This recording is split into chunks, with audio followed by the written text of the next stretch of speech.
Oi, tudo bem? Meu nome é Delfina e estou aqui com vocês para estudarmos juntos o Evangelho segundo o Espiritismo, capítulo 2. Convido vocês a fazerem a inscrição, compartilharem o vídeo, curtirem e convidarem as pessoas para poderem ter acesso às aulas, porque com certeza todos nós ficaremos felizes com o acesso de mais pessoas para que possam estudar e entender um pouco a doutrina. O objetivo é de uma maneira bem tranquila, com palavras bem simples, sem entrar em detalhes muito profundos, para que todos nós possamos entender o que realmente significa e a importância do Evangelho segundo o Espiritismo. Já existem outros vídeos à disposição, que eu convido vocês também a assistirem, e várias vezes, porque todas as vezes que nós assistimos ou estudamos, nós temos sempre conceitos diferentes, porque nós não paramos no tempo, nós vamos evoluindo, aprendendo, e é isso que é lindo na doutrina. Ela sempre é uma doutrina, a doutrina espírita é muito atual e ao mesmo tempo racional. Não age por intuição, não age por vamos ver qual é. Existe uma explicação sobre tudo o que acontece na espiritualidade e como acontece. E essa é a proposta aqui, para que possamos estar juntos nesses momentos, de uma maneira bem resumida, transmitir isso para vocês. A ideia também é fazer ao vivo, depois oportunamente eu vou ver uma data e um horário fixo, para que sempre possamos participar, interagir um pouco, tá bom? Bom, então eu convido vocês a esquecer um pouco do mundo aqui fora.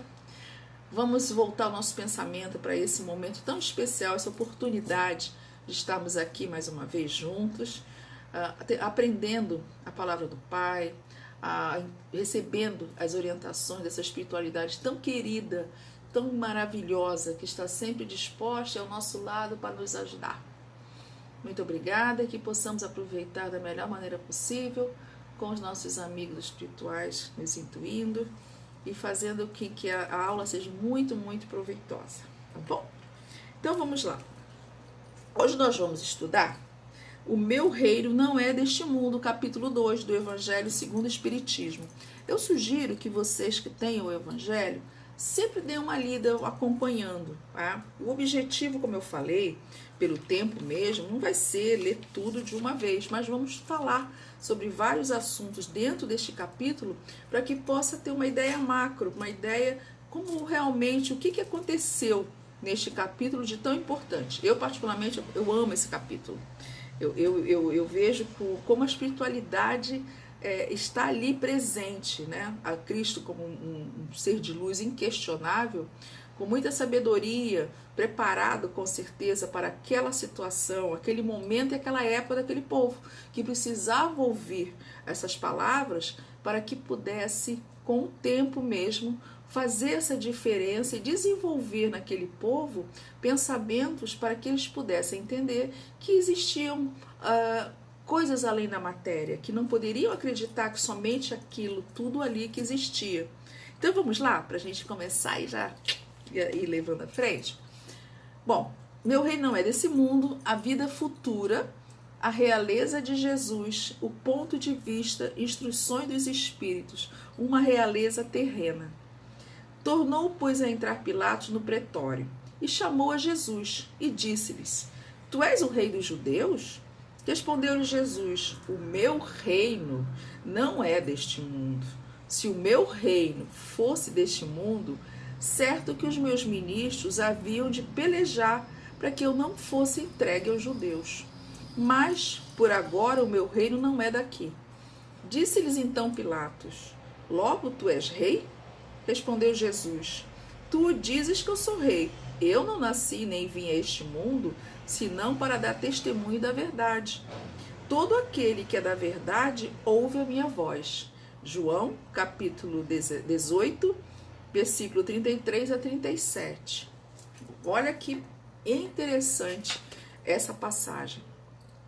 Quando nós analisamos essa passagem agora, aos nossos olhos atuais, nós podemos até ter um pouco de dúvida do que realmente Jesus queria falar nesse sentido, dessa maneira figurada, dessa maneira simbólica.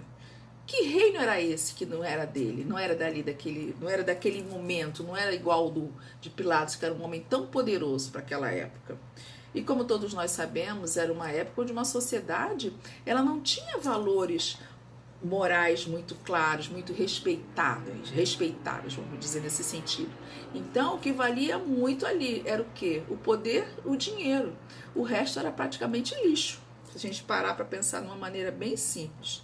E Jesus veio com muita sabedoria responder a Pilatos o quê? Que o reino não era daquele, não era dali. Ou seja, em palavras muito simples, se Pilatos estava preocupado que ele fosse uma ameaça para ele, que ele iria disputar reinado, que ele iria disputar poder, ele estava muito enganado. Que o reino dele não era dali. E que aquele reino dele, ele era o rei, onde ele poderia ser considerado rei, era um rei que não ia apreciar o que naquele momento existia. Humilhar os pobres, prender, escravidão, todos os valores morais e, digamos, imorais que aquela época defendia. Só que com certeza ele não foi entendido. Por que ele não foi entendido? Que todo o que ele foi levado a fazer, todo aquele julgamento errado que levou à crucificação foi feita. Não mudou nada, porque ele ainda era uma ameaça que trazia multidões atrás dele, que era um poder que era imensurável, que era um poder que não era com lógica, da onde tinha aquele poder. Que homem era aquele que trazia multidões atrás dele? Que homem era aquele que a palavra de docilidade, as sábias palavras, moviam montanhas de pessoas para estarem perto dele? E olha que interessante. Quando nós vamos mais adiante, é muito claro que nós possamos perceber. Por estas palavras, Jesus se refere claramente à vida futura, que ele apresenta em todas as circunstâncias, como o fim a que se destina a humanidade. E como devendo ser o objeto das principais preocupações do homem sobre a terra, todas as suas máximas se referem a esse grande princípio.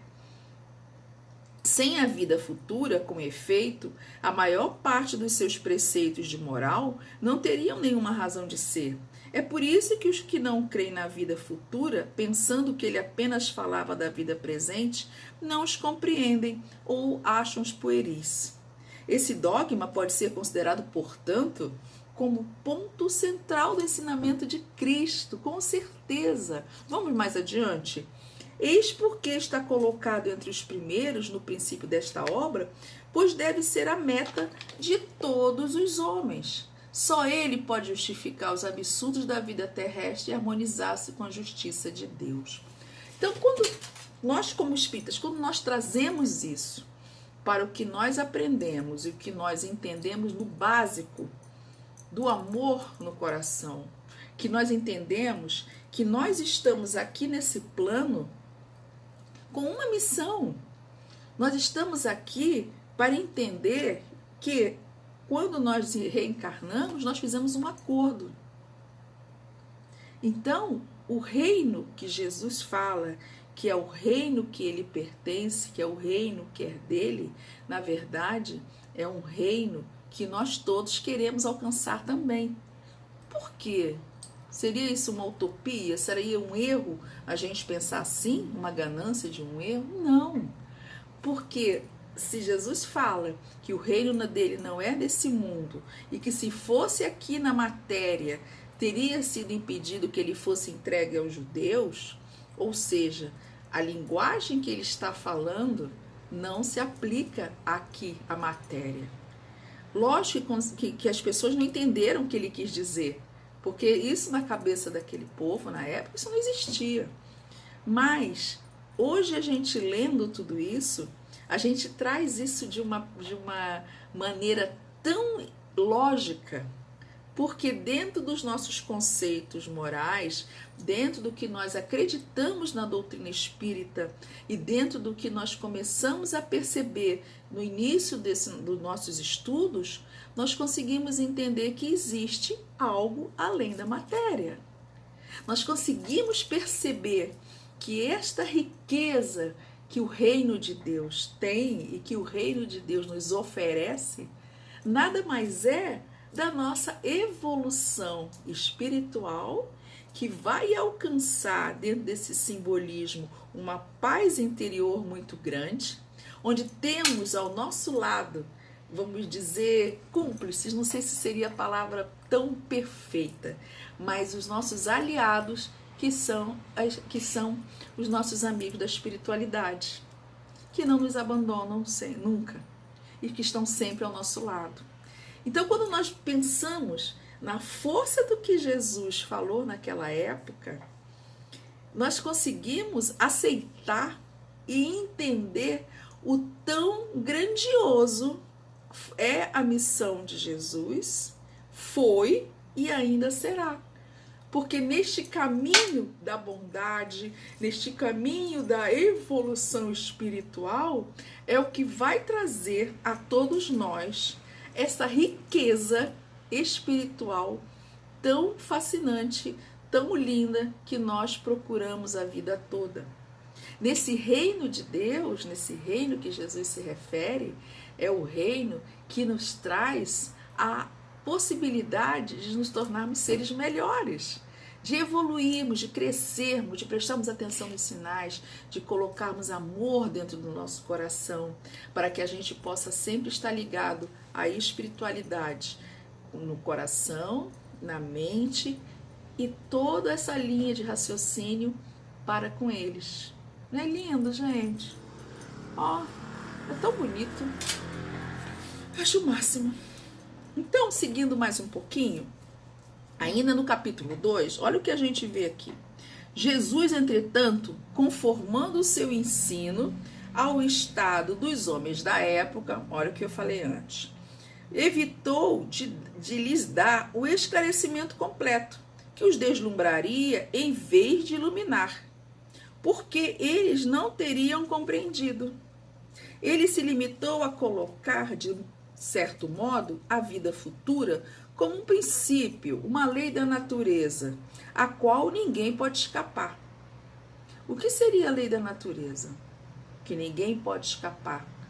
Os próprios conceitos de Deus, os próprios preceitos de Deus, a própria fundamentação que Deus sempre colocou à nossa disposição. Onde não existe nada inexplicável, mas apenas o óbvio. Óbvio para quem? Para nós que acreditamos que os conceitos que nós precisamos colocar em prática, materializar neste plano, é o que vão colaborar para a nossa evolução e, consequentemente, estarmos com esse canal sempre aberto junto com a espiritualidade. Estou fazendo uma ligação, tá? Da questão de Cristo, Jesus, e trazendo para os nossos dias. Ou seja, o que a questão de Jesus naquela época está altamente ligada à espiritualidade, tá? Prosseguindo mais um pouquinho. Todo cristão, portanto, crê forçosamente na vida futura, mas a ideia que muitos fazem dela é vaga, incompleta e por isso mesmo falsa em muitos pontos. Para grande número é apenas uma crença, sem nenhuma certeza decisiva, e daí as dúvidas e até mesmo a incredulidade. Ou seja, como você vai acreditar em alguma coisa se você não tem esclarecimento, se você não estuda, se você não procura entender o que está acontecendo? Como que você vai acreditar em alguma coisa que você não está vendo? Então, nada mais é aquela velha situação que a gente às vezes vê com muita facilidade. A pessoa não acredita, mas critica. Ou a pessoa não entende, mas quer convencer o outro que aquilo está errado. É muito importante que a gente entenda, nós como espíritas, né, que o respeito sempre tem que existir, mesmo com a pessoa que não acredita em nada do espiritismo. O que é importante é que quando nós entendemos que é possível mantermos uma relação harmoniosa com as pessoas que não entendem, não quer dizer necessariamente que nós sejamos omissos e não tenhamos entendimento do nosso posicionamento, não mantemos uma opinião. Porque isso acaba, como Jesus falou, referente àquela época, mas vamos trazer para a nossa época. É muito comum às vezes, até mesmo algumas pessoas que se dizem espíritas ou que têm, elas agem por intuição. Bom, se eu frequento uma casa espírita é porque eu tenho proteção, então eu sei, não é bem assim. Todos nós, independente de fases da nossa vida, de tempo em casa espírita ou qualquer coisa, precisamos sempre entender este funcionamento. Uma coisa é a gente ter fé, que é a coisa mais maravilhosa que tem. Outra coisa é nos jogarmos dentro de algo que nós acreditamos. Isso é muito também importante, mas é muito importante também nós termos os esclarecimentos de entendermos por que aquilo acontece. Tanto é verdade que vocês veem Jesus, lógico que ele sabia muito mais do que ele falou, mas ele teve a percepção de falar o que aquela época era o necessário aquele povo escutar e entender. Porque ele sabia que não ia adiantar falar mais, explicar que existe uma vida após o desenlace, a pessoa morrer. Não teria essa vida, não seria fácil para eles entenderem isso. Não seria fácil falar em reencarnação. Não seria fácil dizer que existe uma espiritualidade além, está trabalhando junto. Isso não era impossível. Então ele veio no momento realmente para poder plantar essa semente. E quando nós trazemos para os nossos dias atuais, nós podemos perceber que às vezes não é tão absurdo o que ele falou para os próprios dias atuais. Porque ainda existem pessoas, não por maldade, eu nunca vou falar esse negócio, é caso pensado, maldade, nada disso. Isso aí, não vamos partir dessa premissa, né, de crítica, mas no sentido assim de observar. Que as pessoas às vezes não entendem, acreditam que entendem, às vezes sem querer praticam atos que acabam trazendo consequências de sofrimento, de tristeza ou mesmo de depressão, separando a questão médica nesse sentido, porque a própria pessoa não procurou desenvolver o entendimento para aquilo. A mágoa, a raiva, a inveja, a cobrança às vezes excessiva são coisas que você pode trabalhar dentro da sua espiritualidade para você poder melhorar, para você prestar atenção, para ver o que pode ser feito para que você sinta essa leveza dentro de você, sabe? Aquela coisa que você, ai que bom, eu tô feliz, e é tão bom, né? A gente tá feliz. Então, eu tô feliz, eu tô alegre, que bom que as coisas estão dando certo, que bom que as coisas estão acontecendo. Então, tudo isso tem um porquê e para que está acontecendo. Então, seguindo, vamos rapidinho aqui, há tanta coisa boa para falar. O Espiritismo veio completar, nesse ponto, como em muitos outros, o ensinamento do Cristo, quando os homens se mostraram maduros para compreender a verdade. Com o Espiritismo, a vida futura não é mais simples artigo de fé ou simples hipótese. É uma realidade material provada pelos fatos. Onde é que está? Até o livro dos médiuns fala muito sobre isso, né, da questão espiritual e da ciência.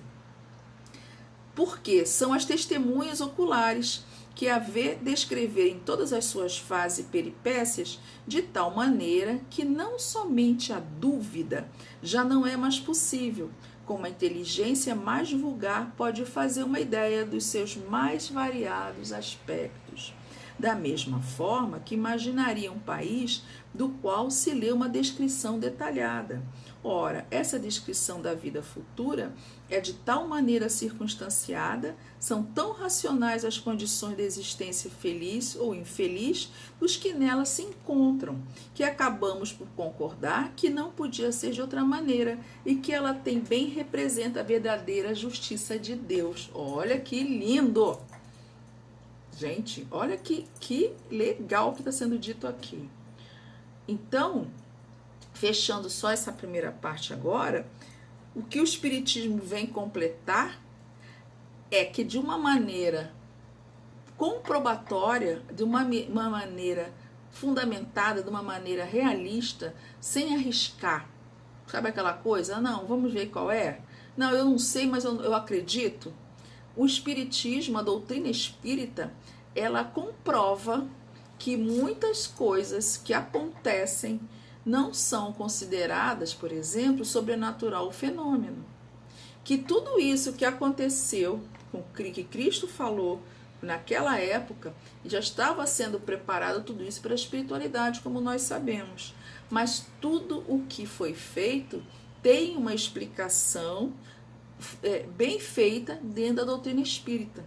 Por isso é importante o estudo, onde a gente consegue linkar todas as fases da história, né, do início de Maomé, Jesus e o Espiritismo, onde desencadeia um processo e ligados uns aos outros, comprovando que a espiritualidade veio para fechar tudo isso com explicações, não com teorias, não com dúvidas, não com suposições, mas mostrando que tudo isso aconteceu, comprovando dentro dos livros que realmente existiu e desenvolvendo dentro de nós esta evolução espiritual para que possamos melhorar, para que possamos fechar tudo isso com a fé. Não é interessante?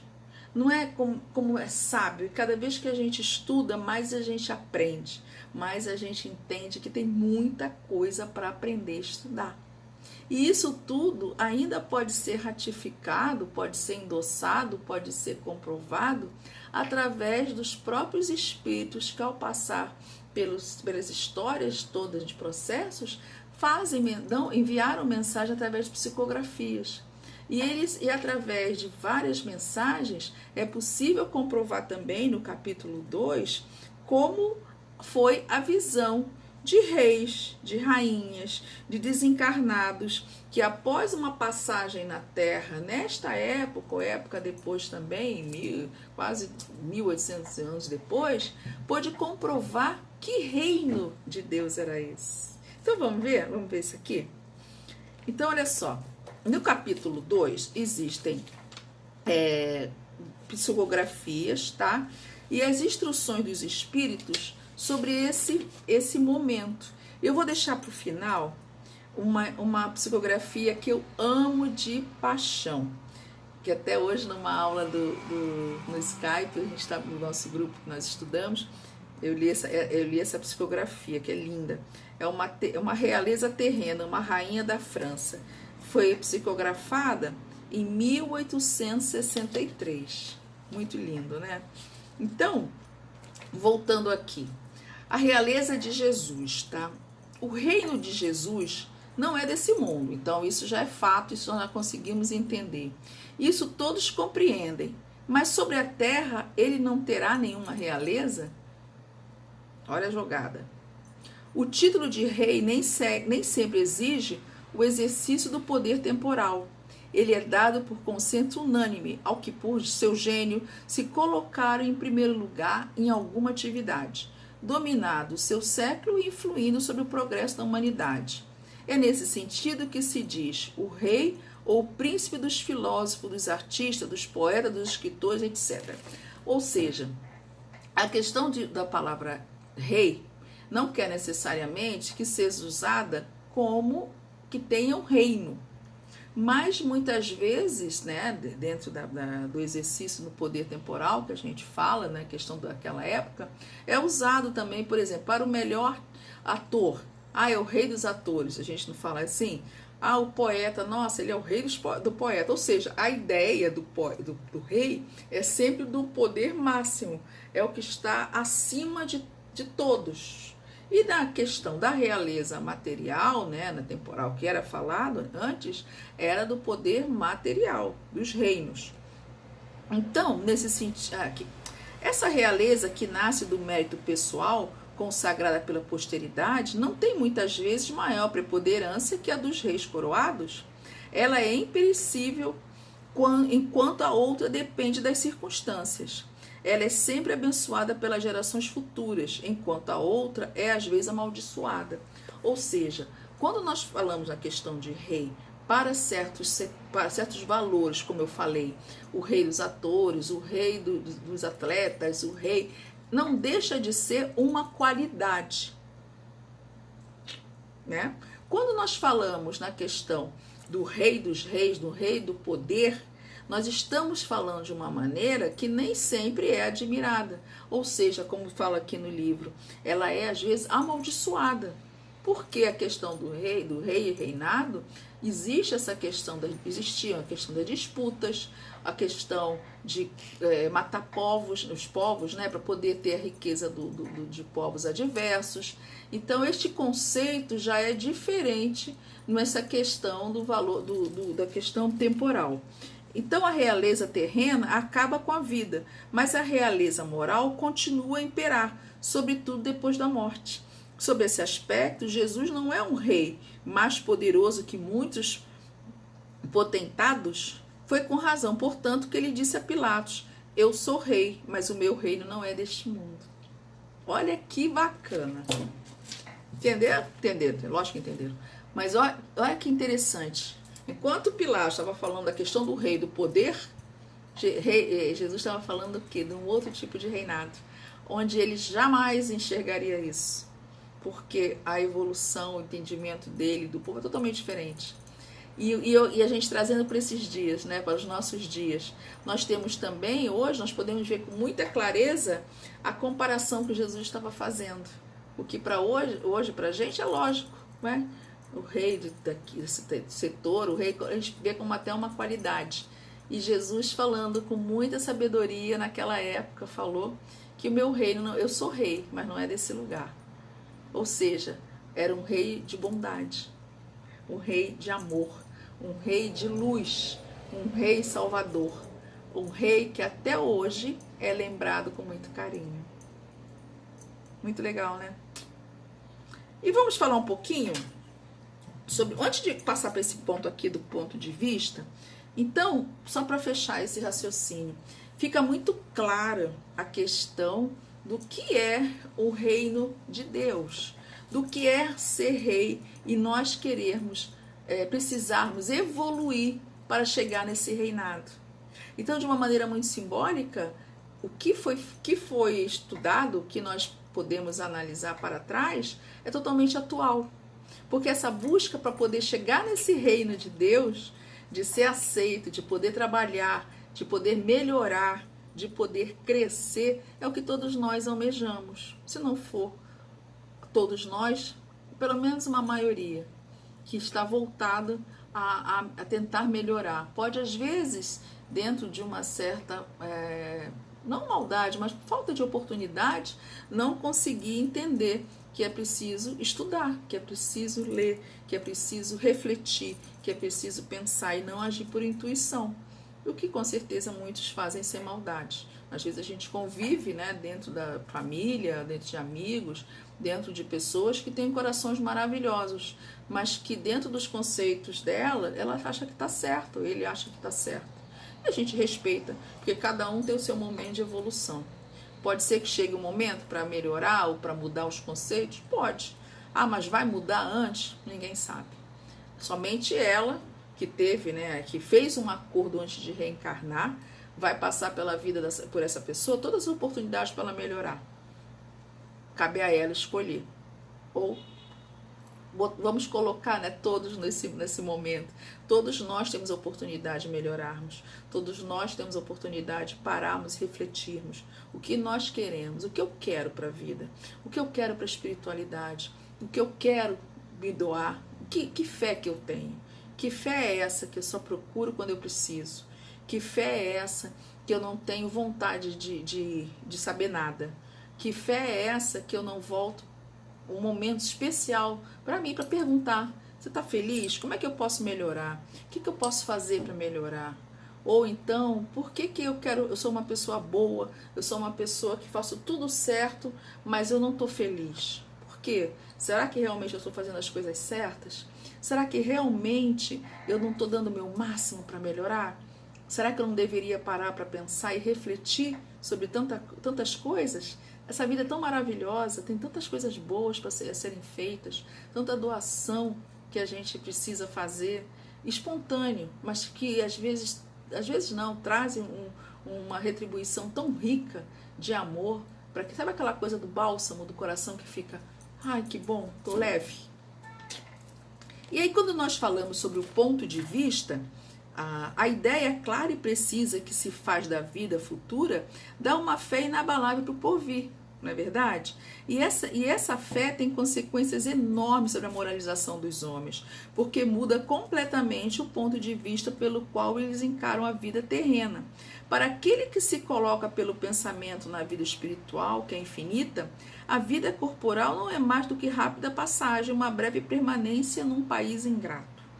As vicissitudes e as tribulações da vida são apenas incidentes que ele enfrenta com paciência, porque sabe que são de curta duração e devem ser seguidas em uma situação mais feliz.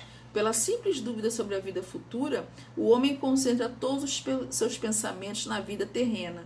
Incerto do porvir, dedica-se inteiramente ao presente. Então, olha que bacana. Quando nós falamos que existe uma vida futura, que existe um reino de Deus, nós temos duas correntes nesse sentido. Tem as pessoas que têm um esclarecimento ou uma vontade de acertar, que sentem-se estimuladas a poder melhorar. O que eu preciso fazer para ser feliz? O que eu preciso estudar? Como é que eu posso melhorar a minha espiritualidade, meu esclarecimento? Corre atrás disso. E tem as pessoas que pensam assim, a vida é só nesse plano, então eu tenho que fazer isso intensamente. Ou então penso assim, a vida é nesse plano, que se dane, eu vou fazer mesmo, porque daqui a pouco acabou, daqui a pouco vai tudo mesmo, vou morrer, não tem mais volta, não tem mais nada. E vive desta maneira que ela considera-se feliz. Sabe o que acontece depois quando ela desencarna?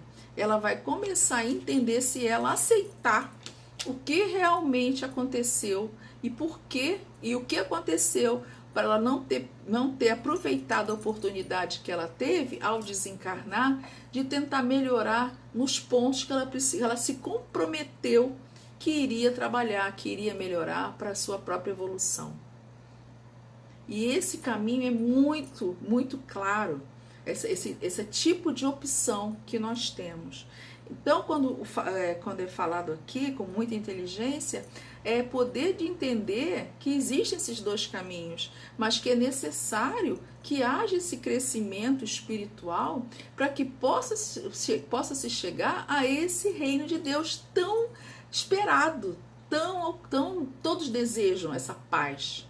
Mas as pessoas que não acreditam em nada, que são céticas ou que dizem céticas, elas entendem dessa maneira.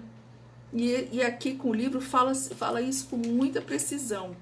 Assim, sob o ponto de vista da vida terrena, em cujo centro se coloca, tudo se agiganta ao seu redor. O mal que o atinge como o bem que toca aos outros. Tudo adquire aos seus olhos enorme importância. É como o homem que dentro de uma cidade vê tudo grande em seu redor. Os cidadãos eminentes como os monumentos, mas que subindo uma montanha, tudo parece pequeno. Assim acontece com aquele que encara a vida terrena do ponto de vista futuro. A humanidade, como as estrelas no céu, se perde na imensidade. Ele então se apercebe de que grandes e pequenos se confundem como as formigas no monte de terra, que operários e poderosos são da mesma estatura, e ele lamenta essas criaturas efêmeras que tanto se esfalfam para conquistar uma posição que os eleva tão pouco e por tão pouco tempo. É assim que a importância atribuída aos bens terrenos está sempre na razão inversa da fé que se tem da vida futura. Então, nada mais está sendo dito de uma maneira muito simbólica que, para muitos, os valores materiais são os que vão mover, os que têm sentido para que eles estejam encarnados aqui na Terra. Uma vez eu escutei isso de uma pessoa. É uma pessoa assim que vivia com problema, vivia com raiva, só vivia cheia de confusão na vida dela, mas era riquíssimo. É, né? Ainda é. Mas não, até que não é tanto, mas ele ainda é pouco. O pouco que ele tem é muito. E aí um dia eu comentei com ele, né? Eu falei, fulano, por que você não estuda, né, a doutrina? Ele brincava comigo assim, caramba, eu sempre te vejo feliz, não sei o quê. Aí ele falava assim, esse centro que você tá indo, né? Brincando. E assim sempre foi. Aí um dia eu falei pra ele, fulano, vamos lá, vamos. Aí ele falou assim, ele tava nervoso. Aí ele falou assim, amiga, olha só, vou te falar uma coisa. Se eu tenho dinheiro, é porque eu mereço. Se eu estou onde eu estou, é porque eu mereço. Então, eu respeito você, eu te amo de paixão, nós somos muito amigos até hoje. Mas eu não acredito nisso. A espiritualidade não vai mudar nada na minha vida. Esses problemas que eu tenho que ter. Você não fala que as coisas todas acontecem para algum objetivo? Então, acontece porque tem que acontecer. Então, os processos que eu tenho, que acontecem, que tem uma empresa muito grande, é assim mesmo. Os problemas que eu tenho com os funcionários é assim mesmo, com o namorado é assim mesmo, com a família é assim mesmo, com não sei o que. Eu falei, bom, se você pensa assim, tira o meu time de campo. Por que eu estou falando isso? Porque tem pessoas que não acreditam em nada e elas entendem que elas estão aqui na Terra com poder, com tudo, porque elas merecem. Então, ou seja, outras palavras, elas chamam todo mundo de azarado.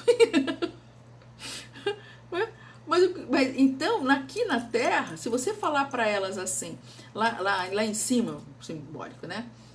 Isso tudo aqui não interessa, não. Você tem que ser uma pessoa boa, uma pessoa para ajudar o próximo. E ele é uma pessoa muito boa, sabe? Mas ele tem essas coisas, fusões dele lá, mas o problema dele, né?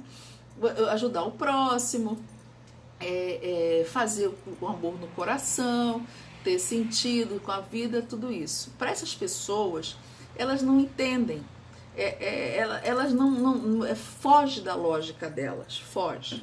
Elas só vão procurar ajuda e querer realmente entender o que é a doutrina espírita, o que é o espiritismo, na dor. Vai precisar acontecer alguma coisa muito séria para que elas entendam que é necessário uma ajuda além da matéria. E isso vai variar muito de pessoa para pessoa, porque todos nós temos um limite da dor. Todos nós temos alguma força interior muito grande, onde essa força pode ser atingida. E o que pode ser bom para mim pode não ser para você, o que pode ser fraco para ele é forte para mim, e assim vai. E as pessoas assim só mudam por algo muito importante, porque elas estão tão enraizadas aqui, elas são tão materialistas, elas não podem fugir, nada foge da lógica, que você falar de espiritualidade, do reino de Deus, que o meu reino é desse mundo, ela vai te olhar assim, como ele olhou, né? Então, respeita. E é assim que acontece. Então, quando fala-se isso, na verdade, aqui está narrando uma situação que hoje é mais atual do que nunca. Naquela época já tinha essa análise, né, dentro desses conceitos da sociedade. Mas aqui o codificador, com muita inteligência, fala sobre essa questão.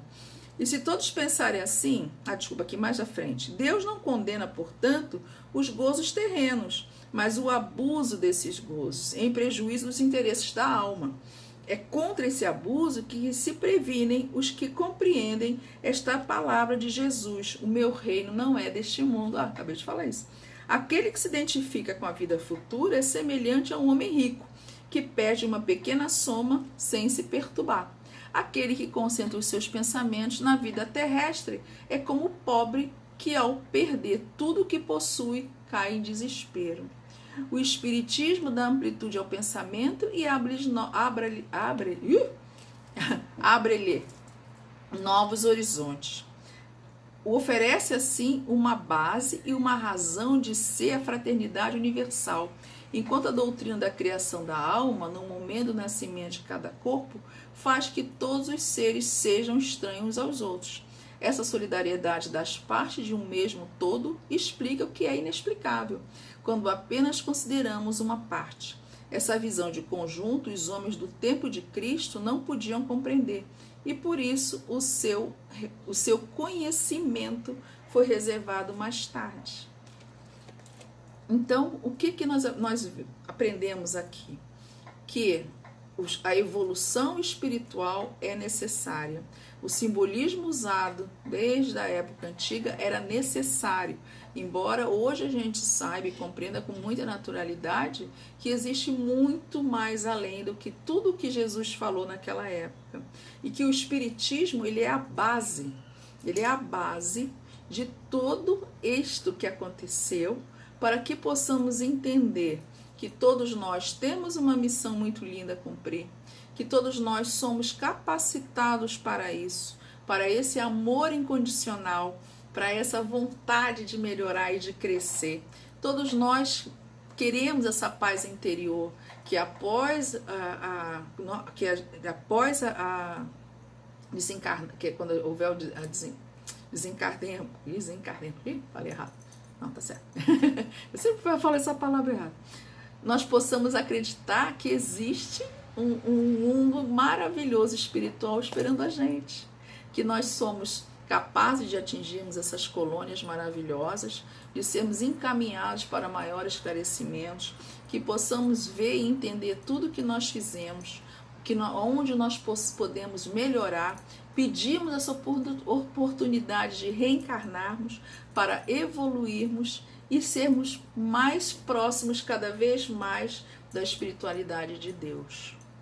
E que, aqui para fechar, as questões materiais são importantes? São. Nós vivemos aqui num mundo onde é necessário trabalharmos, onde é necessário pagarmos as nossas contas, onde temos conforto, é muito natural.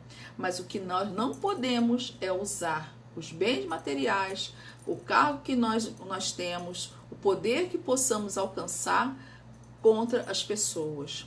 Usarmos isso para diminuir as pessoas, para humilharmos, para nos colocarmos acima do bem e do mal. Porque nós vamos corresponder por isso. Então, nós temos a oportunidade da reforma íntima, que eu não canso de falar. Nada disso vai adiantar se nós não tivermos a nossa reforma íntima. A reforma íntima é o nosso grande instrumento para que possamos abrir portas. No momento que a gente pensa, repensa, peraí, estou errada, eu não estou fazendo nada certo, a minha vaidade é maior do que tudo, porque eu preciso mostrar para todo mundo que eu sou a melhor, eu preciso mostrar para todo mundo que eu sou superior, e eu não vou ceder, eu não vou mudar. Então, você está abrindo mão da sua reforma íntima. Ou então, você acreditar que você é a figura mais importante, você é a rainha, o rei de todos os lugares, a sua família, você é superior aos seus amigos, você é superior no centro espírita onde você trabalha, é superior no seu trabalho, é superior nos jogos com os amigos, tudo você é superior. Então, se você não parar para entender que você é apenas uma chave, com certeza sempre fundamental para esse jogo maravilhoso, que é essa união, esse quebra-cabeça de entendermos a questão material, a questão espiritual, a fé, a reforma íntima e o livre-arbítrio. Se nós conseguirmos colocar em harmonia todos esses conceitos, a gente consegue dar os primeiros passos para uma evolução espiritual muito linda e atingirmos o reino de Deus. Bonito, hein? Falei bonito, me empolguei. E aí, só para fechar, já está em 45, que eu não posso também cansar vocês, que é muito lindo. Mas ao vivo a gente vai poder interagir, aí vai ser muito mais legal. Porque, quer dizer, é legal, eu acho que é maravilhoso, porque eu fico tão feliz quando eu venho gravar essas aulas. Eu quero até fazer mais cedo, mas é por causa do meu trabalho, então eu venho na hora que eu estou mais tranquila para falar, que eu adoro, eu adoro. Então, só para fechar aqui, existe uma psicografia que eu aconselho vocês lerem, não vou ler tudo, que é um pouquinho grande. É no capítulo 2, página 49, Instruções dos Espíritos.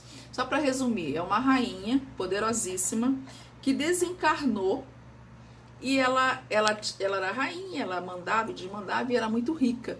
E quando ela desencarnou, que ela chegou no céu, ela reencontrou os empregados dela, que ela desprezava, que ela nem dava bola, como eles estavam muito, como ela diz, mas muito acima dela na espiritualidade. E ela fala que muita sabedoria, né, assim, até humildade, mostrando o quanto ela foi arrogante, quem ela foi, que toda a riqueza dela não foi junto com ela. E que a maior riqueza que ela poderia ter é estar mais ou menos naquele lugar. E hoje em dia ela vendo que ela teve essa oportunidade de poder ter evoluído, de poder ter sido até recebida por aquelas pessoas que ela menosprezava. Então aqui num trecho, aqui, quem poderia melhor do que eu, isso ela começando, é uma rainha de Havre, em 1863, uma rainha de França. Quem poderia melhor do que eu compreender a verdade dessas palavras do nosso Senhor? Meu reino não é deste mundo. O orgulho me perdeu sobre a terra. Quem, pois, compreenderia o nada dos reinos do mundo se eu não compreendesse? O que foi que eu levei comigo da minha realeza terrena? Nada. Absolutamente nada. E como para tornar a lição mais terrível, ela não me acompanhou sequer até o túmulo, ou seja, ela foi enterrada sem a riqueza dela. Rainha eu fui entre os homens, e rainha pensei chegar no reino dos céus. Mas que desilusão e que humilhação, quando em vez de ser ali recebida como soberana, claro que ela se achava, tive de ver acima de mim, mas muito acima, homens que eu considerava pequeninos e os desprezava, por não terem nas veias um sangue nobre. Só então compreendi a fatuidade dos homens e das grandezas que tão avidamente buscamos sobre a terra. Para preparar o lugar neste reino são necessárias a abnegação, a humildade, a caridade, a benevolência para com todos. Não se pergunta o que fostes, que posição ocupastes, mas o bem que fizeste, as lágrimas que enxugaste. Ó Jesus, disseste que teu reino não era desse mundo, porque é necessário sofrer para chegar aos céus, e os degraus do trono não levam até lá. São os caminhos mais penosos da vida os que conduzem a ele. Procurai, Senhor, o caminho através de espinhos e abrolhos, e não por entre as flores. Os homens correm atrás dos bens terrenos como se o pudessem guardar para sempre. Mas aqui não há ilusões, e logo eles se apercebem de que conquistaram apenas sombras, desprezando os únicos bens sólidos e duráveis. Os únicos que lhes aproveitariam na morada celeste, que lhes podiam abrir as portas dessa morada. Tende piedade dos que não ganharam o reino dos céus. Ajudai-os com as vossas preces, porque a prece aproxima o homem do Altíssimo. E o traço de união entre o céu e a terra, não esqueçais. Não precisa dizer mais nada, né? A gente não precisa nem comentar, né? Olha que lição. Pá, pá, pá. E outra, olha que interessante. O que ela fala, se a gente pegar a situação de Cristo falando com Pilatos, que o meu reino não é deste mundo, e ela, com a psicografia dela, da rainha, anos depois, ela fala exatamente o que é o reino de Deus. Que realmente o reino não estão nas coisas materiais, como Pilatos pensava e julgava. E Jesus, na sutileza, na docilidade, na evolução, na luz, tudo que é bom que existe, ele falou com simplesmente isso. Eu não sou rei, você que está dizendo. Porque o meu reino não é desse mundo. Onde é rei, é o rei do quê? Do amor, da caridade, da benevolência, do perdão, do ajuda ao próximo. É isso, nesse sentido, que ele é o rei. E essa rainha de Rav pôde confirmar com muita, muita humildade até. Porque ela disse exatamente o que ela passou anos depois. E nós? Quantas histórias não podemos contar, hein? Quantas histórias nós não conhecemos? Ou até mesmo, dentro da nossa ignorância, nós podemos, sem maldade, estarmos fazendo a mesma coisa. Julgarmos. Porque às vezes não é que ser uma rainha de bens materiais, mas às vezes a rainha, mesmo sem ter as coisas materiais, é aquele sentimento de superioridade com tudo, ou revolta pelo que não tem, ou revolta ou raiva daquele que tem. E aquele que tem se julga superior a todos. Olha só quantas coisas envolvidas, né? Gente, muito obrigada, muito obrigada, muito obrigada, muito obrigada. Eu fico muito feliz por essa oportunidade de estarmos aqui juntos, de eu estar aprendendo também, todos nós aprendendo e divulgando isso. Então, inscrevam-se no canal, compartilhem. Delfina, cursos espíritas, espiritismo. Eu troquei, botei Delfina, porque muita gente me ligava e procurava, pô, eu botei teu nome e não vi, então já botei meu nome. É Delfina com PH, não é com FI. E no Instagram, Cursos Espíritas. Instagram, Cursos Espíritas. E eu vou divulgar o dia e horário fixo ao vivo para a gente poder conversar. Ou vai ser sobre o Livro dos Médios, uma vez do Livro dos Médios, outra vez do Livro do Evangelho segundo o Espiritismo. E nós vamos estudando, e vamos interagindo, e vamos aprendendo. E é isso. tá bom? A gente vai conversando então. Muito obrigada, fiquem em paz, tenham fé, tudo passa. Não esqueçamos de Chico Xavier, tudo passa, tá bom? Obrigada, tchau!